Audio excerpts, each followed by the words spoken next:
ହାଏ ସକାଳ ଷ୍ଟାର୍ଟ ହୁଏ ମୋର ଅଙ୍ଗୁର ଖିଆରୁ ଆଉ ଫଳ ଖିଆରୁ। ଫଳ କ'ଣ କଲି କାଟିକି ଖାଇଲି, ଦେନ୍ ତାପରେ ମୋତେ ପରିବା ଦିଆହେଲା କଟା ହେବା ପାଇଁ, ପରିବାକୁ ବି କାଟିଲି। ଏଇଟା କି ପରିବା ମୋତେ କମେଣ୍ଟରେ ଜଣାଇବେ। ତାପରେ ଗାଧୁଆଳ ଖାଇବା ପାଇଁ ପୁଣି ଥରେ ପନିକି ଆଉ ଆଳୁ ଦିଆହେଲା ମୋତେ କଟାଇବା ପାଇଁ। ଆଳୁ କାଟିଲି ତରକାରୀ ପାଇଁ।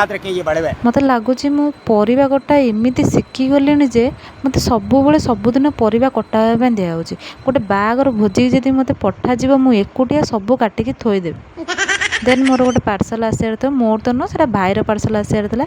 ମୋତେ ଆଗତୁରା କଲ୍ କରିଦେଇଛି ଯାହା ମୋର ପାର୍ସଲ୍ ଆସିବ। ମୁଁ ଠିଆ ହେଇକି ରହିଛି, ପାର୍ସଲ୍ ଆସିବାର ନାହିଁ। ମିନିମମ୍ ବୋଧେ ଅଧଘଣ୍ଟା ହେଲା ମୁଁ ଠିଆ ହେଇକି ରହିଛି, ସେ ଆସୁନି। ତାପରେ ମୁଁ ବାଟରେ ଦେଖିଲି ଦୁଇ ଜଣ ଝଗଡ଼ା ଲାଗୁଛନ୍ତି। କାହିଁ ଝଗଡ଼ା ଲାଗୁଛ, ଘରକୁ ଯାଅ। ହେଇ ଲୋ ମା।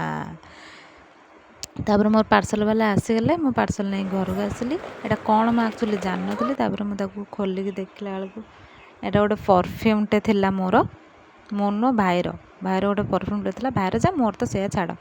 ସିଏ ଲଗେଇବନି ତ, ସିଏ ମଗେଇଛି ବଟ୍ ମୁଁ ଲଗେଇବି। ତାପରେ ମୋର ଗାଧୁଆଳ ଖାଇବା ଷ୍ଟାର୍ଟ ହେଲା। ସାଇନର ମୋର ଏଇଠି ବସିକି ଖାଉଛୁ। ସାଇନ ମୋତେ ଏଇଠି କହୁଛି କି ମୋତେ ତୁ ମୋବାଇଲଟା ଦେ, ମୁଁ ତୋତେ ରିମୋଟଟା ଦେବି। ତାପରେ ମୁଁ କହିଲି ଯା ତୁ ରିମୋଟଟା ନେଇକି ଆସେ, ମୋବାଇଲଟା ଦେ। ରହୁଛି ବାଏ।